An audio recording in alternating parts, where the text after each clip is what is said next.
மாவட்டம் திருப்பத்தூரில் இயங்கும் அரசு நிதியுதவி பெறும் தனியார் தூய நெஞ்சக்க கல்லூரியில் தமிழர் பண்டிகையான பொங்கல் திருநாளை முன்னிட்டு சமத்துவ பொங்கல் நிகழ்ச்சி நடைபெற்றது.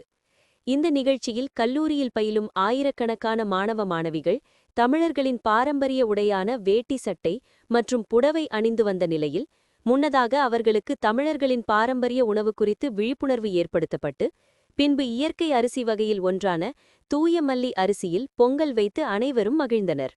இதன் தொடர்ச்சியாக மாணவ மாணவிகளின் மன உளைச்சல்களை போக்கும் விதமாக திரையிசை பாடல்கள் ஒலிபரப்பப்பட்டு ஒட்டுமொத்த மாணவ மாணவிகள் நடனமாடிக்கொண்டிருந்த போது, இதே கல்லூரியில் பயிலும் சைனா, தாய்லாந்து, ஆப்பிரிக்கா, நைஜீரியா உள்ளிட்ட வெளிநாட்டு மாணவ மாணவிகள் தமிழர்களின் பாரம்பரிய இசைக்கு நடனமாடி அனைத்து மாணவ மாணவிகளின் கவனத்தை திசை திருப்பி அசத்தினர்.